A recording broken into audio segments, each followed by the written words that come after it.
This is Gitanjali from Bayan Times. Today's top headlines. Walls raised on Tamil Nadu Andhra Pradesh border, roads to regular vehicle movement amid lockdown. In a move aimed at regulating vehicular movement amid COVID-19 lockdown, walls have been raised across Tamil Nadu Andhra Pradesh border roads at two key entry point and exit points in Vellore district. The construction work for the walls at Sainagunta and Ponnai checkpost began on Sunday morning, a day after District Collector A. Shanmuga Sundram issued orders for the same. The walls were built to a height of up to 3 feet and vehicles including two-wheelers will not be allowed to enter Vellore through these two porous border checkposts. The other four border checkposts in Pathapalli, Paradarami, Christianpet and Sarakodu are kept open. Collector Shanmuga Sundram said vehicles that ply towards Sainagunta checkpost will be rerouted via Paradarami checkpost, while vehicles that come to enter Ponnai checkpost will be rerouted via Christianpet or Sarkadu. Those returning to Vellore are requested to undergo a health checkup at the special medical camps set up at Pathapalli, Paramadi, Christianpet and Sarkodu checkpost. They will be made to stay at the facilitation quarantines until their test results arrive.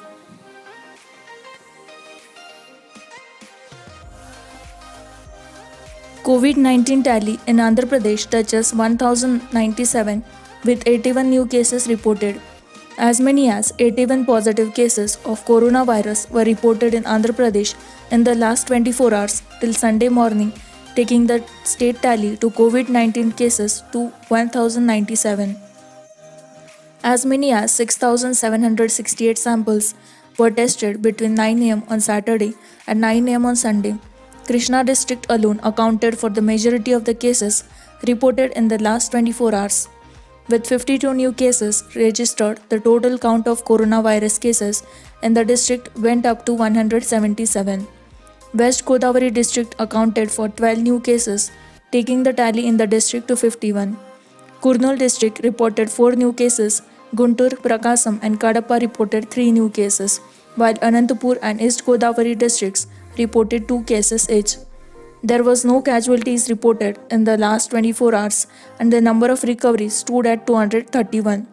In the last 24 hours, a total of 60 people who recovered from COVID-19 were discharged across the state. Kurnool district had 24 recoveries, followed by Nellore 15, Prakasam 11, Guntur 6, Chittur, West Godavari and Anantapur 1 each.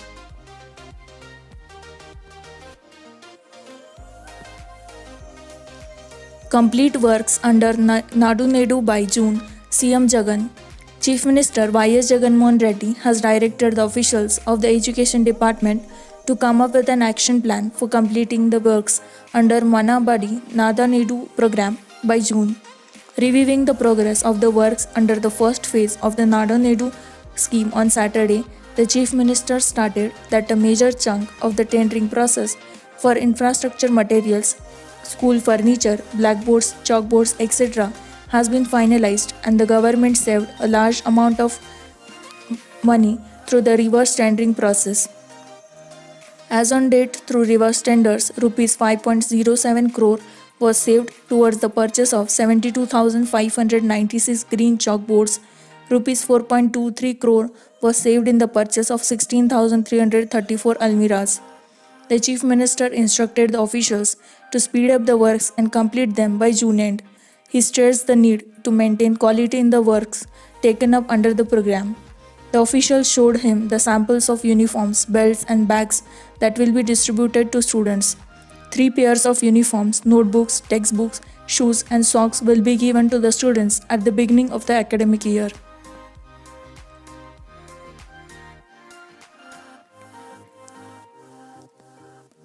Village volunteer, 2 more test positive for coronavirus in Tada.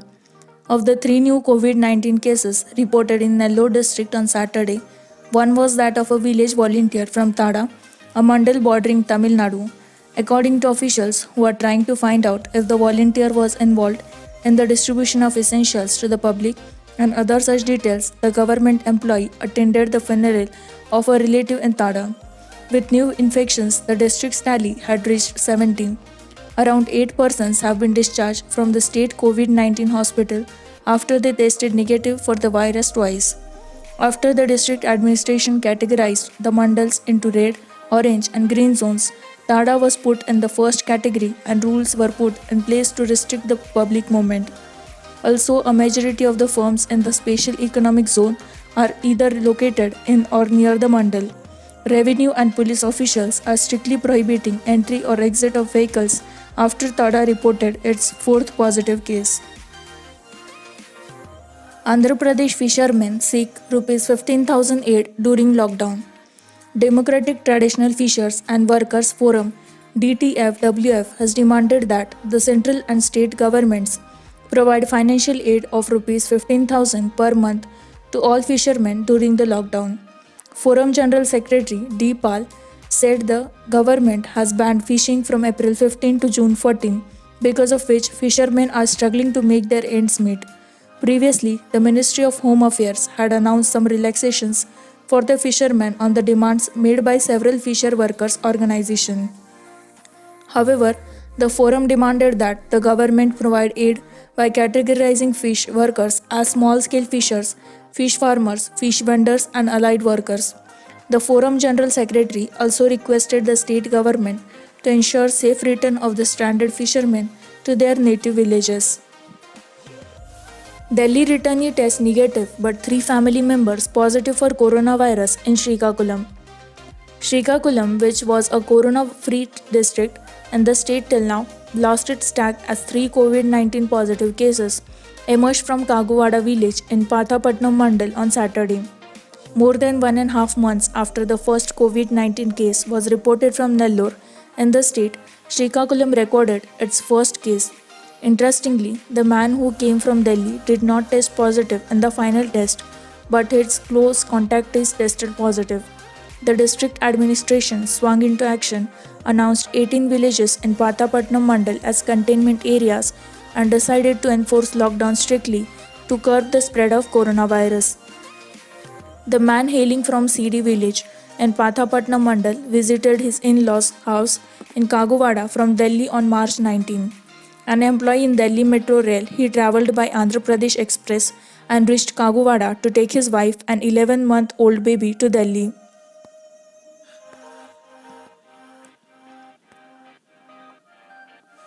Andhra Pradesh cops detained Janasena leader in Hyderabad for bogus Facebook post.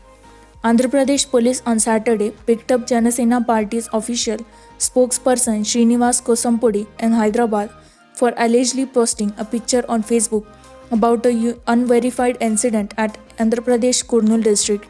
The team of police personnel from Andhra Pradesh who arrived in the city recently approached Hyderabad police for assistance in locating Srinivas. Later, they picked him up from his house. It is purported that the Andhra Pradesh police abused him in the presence of his family. They took him back to Andhra Pradesh to produce him before a court.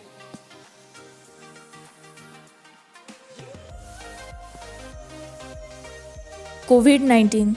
7 new cases in Telangana in one day, count rises to 919. In a silver lining, only 7 people tested positive for COVID-19 in the state after a long spell of spike in the number of cases. Of the 7, 6 are from GHMC limits and 1 from Warangal urban district. This takes the total number of cases to 990, with 25 deaths and 307 people recovered or discharged till now. When asked why spike and dips in the number of cases were noticed often over the past many days, a senior health department official said, "It depends on the cluster of sample that we test and the area it comes from. So, on the days we had more samples from districts, the positive cases were less. However, when we tested in and around the GHMC and urban areas, the number of cases were high."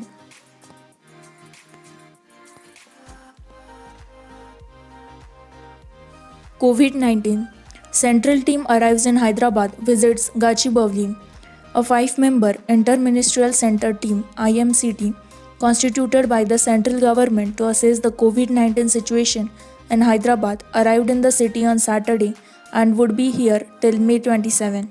The IMCT sought details pertaining to the disease from the state to understand if the state was adhering to the guidelines issued by the center on the containment of COVID-19. They also sought to know whether protocol committees have been formed, if medical and paramedical staff have been trained in adopting safety measures while dealing with COVID 19 patients, the availability of the doctors, testing kits, PPEs, ICUs, and isolation wards. The team visited the recently declared medical facility at Gachibowli, named by the state as Telangana Institute of Medical Sciences and Research, to inspect its preparedness to deal with COVID 19 cases. They were informed that once the Gandhi Hospital and King Koti Hospital, which have been turned into COVID 19 hospitals, reach their capacity, patients would be shifted to the Gachibowli facility.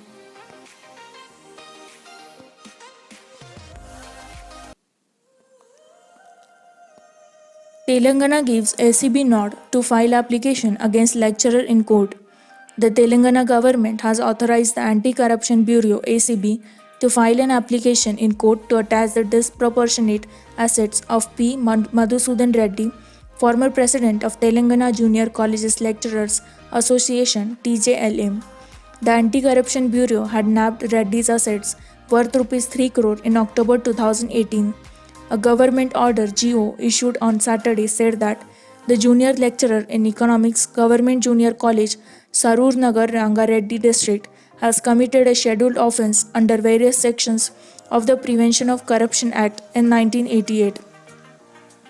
The GO further states that Reddy has acquired assets disproportionate to his unknown sources of income in his and his relatives' names. If these are not attached, the accused officer is likely to dispose of the properties. With this, we conclude with our today's news headlines. For more such latest news and updates, like, share, and subscribe By and Times. Stay tuned, stay updated.